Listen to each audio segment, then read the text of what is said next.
اپنے آپ سے بے قابو نہ ہو جائے، اپنے دین کے دائرے سے نہ نکلے، ہمیں جو بھی کرے شریعت کی روشنی میں کرے۔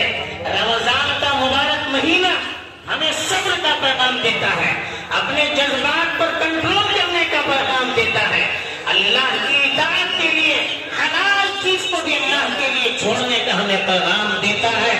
تو یہی پیغام پوری زندگی میں ہمیں اپنے ساتھ رکھنا چاہیے کہ کچھ بھی ہوتا ہے صبر کا دامن چھوٹنے نہ پائے، استقامت کا دامن چھوٹنے نہ پائے۔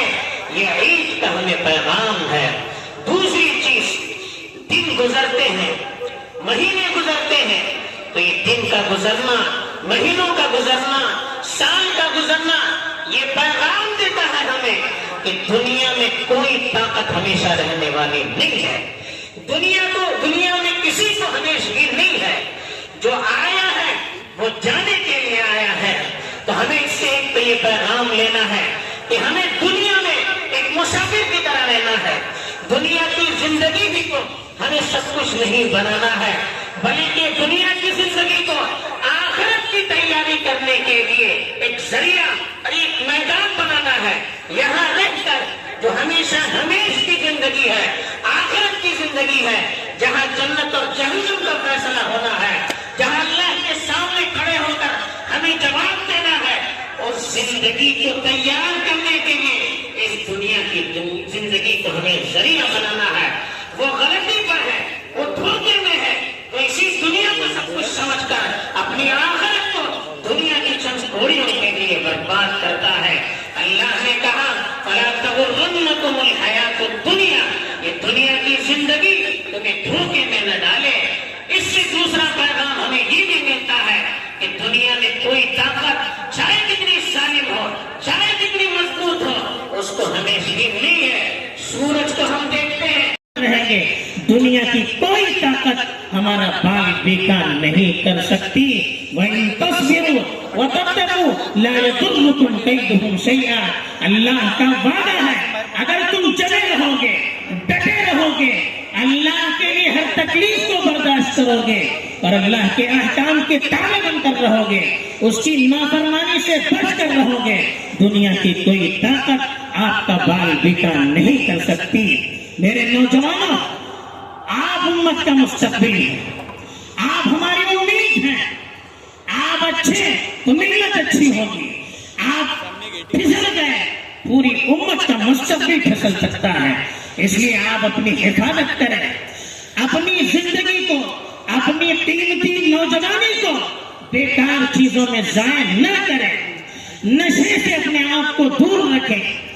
سوشل میڈیا اور موبائل کی جو ایکٹیویٹیز ہیں، اس کی جو برائیاں ہیں، جو ہمارے مستقبل کو کھوکھلا کر رہی ہے، جو ہماری طاقت اور انرجی کو برباد کر رہی ہے، جو ہماری روحانیت کو پامال کر رہی ہے، ان چیزوں میں اللہ کے لیے آپ اپنی نوجوانی کو برباد نہ کریں۔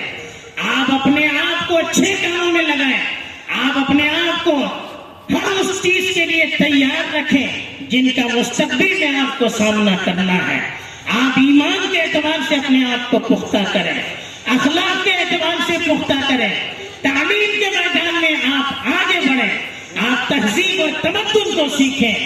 آپ جو وسائل اور جس طرح کی طاقت، ہمت، حوصلہ حالات کے مقابلے کے لیے ضروری ہے، اس طرح کی طاقت، اس طرح کا حوصلہ، اس طرح کی ہمت اور اس طرح کی دیوانگی اپنے اندر پیدا کریں۔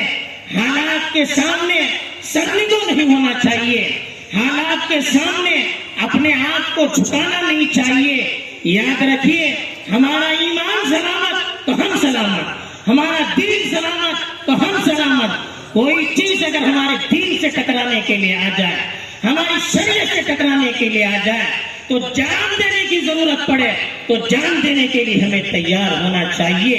یہ امت وہ امت ہے، دشمن نے بھی اقرار کیا ہے کہ اس امت کو موت سے اتنی محبت ہے جتنی شراب سے دوسروں کو محبت ہوتی ہے۔ جو قوم موت سے محبت کرتی ہے، مرنے سے ڈرتی نہیں ہے، دنیا کی کوئی طاقت اسے فنا نہیں کر سکتی۔ میرے نوجوانوں، اپنے اپنے اندر یہ حوصلہ پیدا کرو، یہ جذبہ پیدا کرو، اپنے ذمہ داروں کی، اپنے قائدین کی اطاعت کرو، ان کے تابع رہ کر زندگی گزارنا سیکھو۔ آپ بڑوں کے تابع رہیں گے، کل آپ کے ہاتھ میں قیادت آئے گی تو لوگ آپ کے تابع رہیں گے۔ اپنے والدین کا ایک احترام کرو، ان کے ساتھ حسن سلوک کرو، ان کی خدمت کرو، اپنے کام کو اچھے اوقات میں لگاؤ۔ میری ماں اور بہنوں، آپ کے ہاتھ میں امت کی بہت بڑی امانت ہے۔ آپ امت کی معلمات ہیں، آپ نئی نسل کی مربیات ہیں۔ آپ کی گود میں بچے تربیت پاتے ہیں۔ آپ کی گود بچوں کے لیے پہلا اور اہم اور مؤثر مدرسہ ہوتا ہے۔ جو بچہ ماں کی گود میں بن کر نکلتا ہے، دنیا کی کوئی طاقت اسے برباد نہیں کر سکتی۔ جس بچے کو گھر میں صحیح تربیت نہیں ملتی، ماں کی گود اس کے لیے صحیح مدرسہ نہیں ہوتا، پھر دنیا کی طاقت اپنی انگلیوں پر اس کے نسانا شروع کرتی ہے۔ آپ اپنی ذمہ داری کو محسوس کریں۔ آپ سوشل میڈیا میں، سیریلوں کو دیکھنے میں اور وہی اور بیکار چیزوں میں، مجلسوں میں، فالتو باتوں میں اپنے اوقات کو ضائع نہ کریں، بلکہ آپ اپنی ذمہ داریوں کو سمجھیں۔ کل کو اللہ کے پاس آپ کو حساب دینا ہوگا۔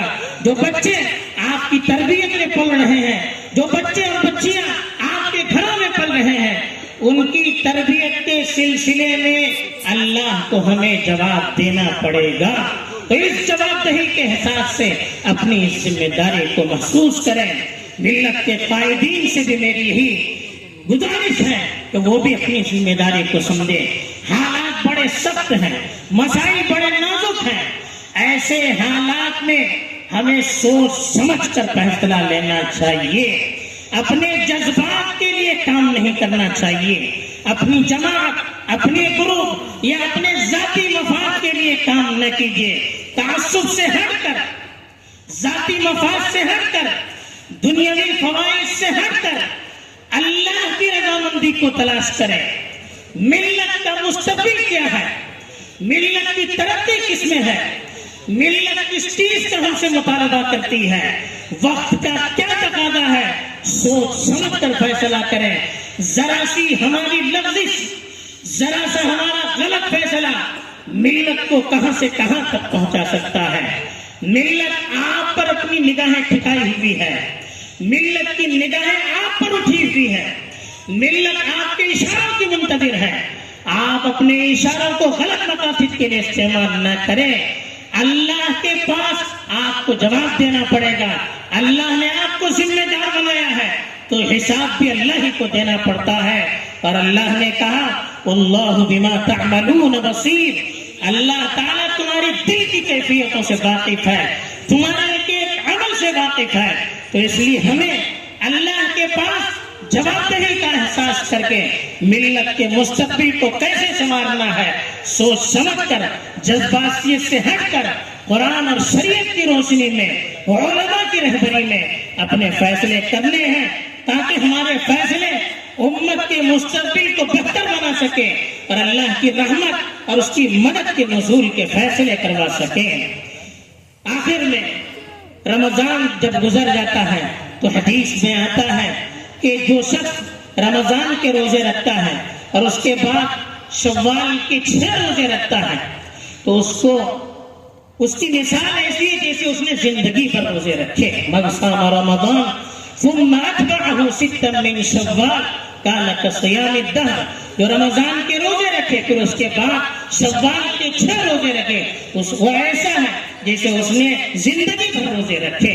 تو اتنی بڑی فضیلت ہے، 1 مہینہ ہم نے برداشت کیا ہے تو یہ 6 دن بھی ہم روزے رکھ کر اللہ کی رحمت کو متوجہ کرنے والے بنے۔